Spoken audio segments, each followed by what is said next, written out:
Kenya is flirting with one of the most powerful and most controversial forms of energy in the world. A plan is on the table to build the country's first nuclear power plant by 2034, a project worth more than Kenya's entire education budget. Supporters say it's the answer to blackouts and growing energy demand, but critics warn it's a gamble that the country simply cannot afford. So is nuclear Kenya's big leap forward or a dangerous detour? Let's unpack it.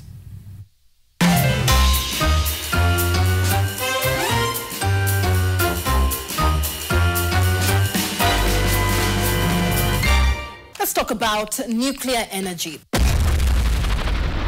phrase that sounds like it belongs in Hollywood blockbusters.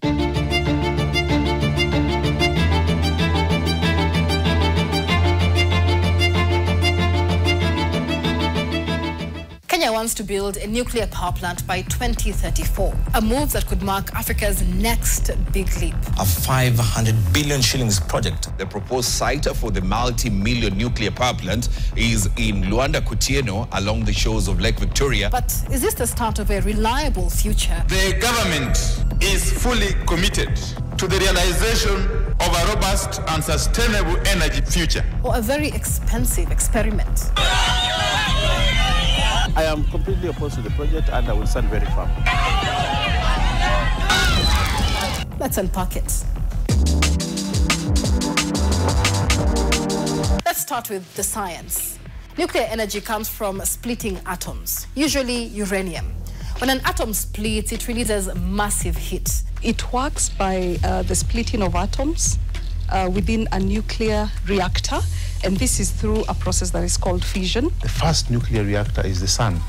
The sun is really a nuclear reaction taking place, atoms being split and generating a lot of electricity. Once the atoms are split, they generate a lot of heat.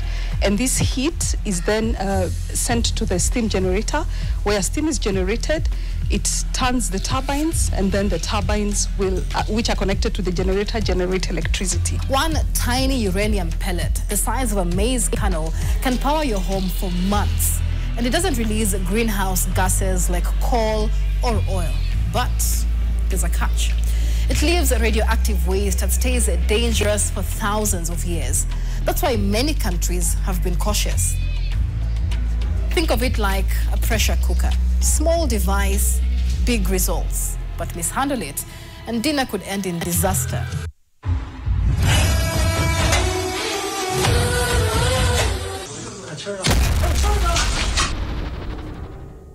There are safe mechanisms of storage of the radioactive waste, and the way this is done is through the categorization of waste. And what should really we should be thinking about in regard to nuclear power plants is the high-level waste. Once that fuel has been utilized in the nuclear power plant, it is then stored in the spent nuclear fuel pool within the plant.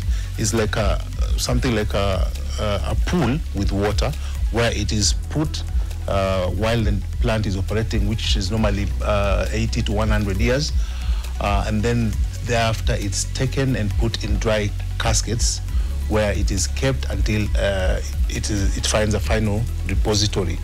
The final repository will be deep underground geological locations where it will be put and spend there millions of years as it decays without posing any danger to human beings or the environment. So why is Kenya and other African countries thinking about nuclear now? We are bringing in nuclear to address our industrialization goals. Nuclear power plants are more reliable than wind and solar power plants due to the fact that nuclear has a very high availability capacity. Kenya's nuclear journey began in 2010 when NUPEA, the Nuclear Power and Energy Agency, was set up. By 2015, feasibility studies began, and by 2023, the International Atomic Energy Agency gave a cautious green light. We did evaluate the whole country for potential nuclear power plant sites, and the guiding factor here was availability of a permanent source of cooling water, because we are expecting to use nuclear reactors that will use water for cooling, and therefore that is one of the most significant criteria that we need for the siting of a nuclear power plant. The regional site was planned for Kilifi, but locals there said, not in our backyard. We experienced a wave of resistance which was led by misinformation, by groups that went ahead of us and spread fear, not facts, about nuclear. We went to some meetings where we would meet groups of people saying that they've been told that nuclear will result in all the fishes in the Indian Ocean being killed. The fish will be safe because there are no radioactive elements. But secondly, there's a little warmth in the water that is taken back to the water body. And this has been known to have some positive effect to fish breeding and to the fishing community, because there's a high generation of algae within that warm environment, and so the fish love to feed within that area. And that also enhances the population of the fish. The community in Kilifi was not ready for this project at this point, and they actually made a request that we should consider another site, so that maybe after we see how the project works in Siaya, probably then the community in Kilifi will be able to see the benefits of it, and we will then be able to go back there and have the conversation with them. Now, it's moved inland to Siaya, near Lake Victoria. The plan, 1,000 megawatts by 2034 at a cost of over 500 billion shillings. We are not saying that nuclear technology is 100% safe. There are risks involved. And because of that, you need to, as you deploy the technology, you need to think about how you're going to manage that risk. And that's the heart of the debate. Because history carries scars.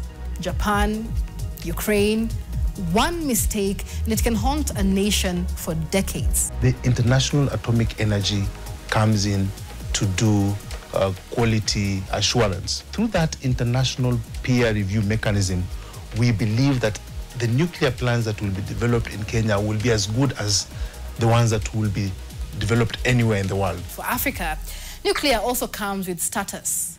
It's like a national ID for big countries. Once you have it, the world treats you differently. You want to bamba? You want to G with the big box?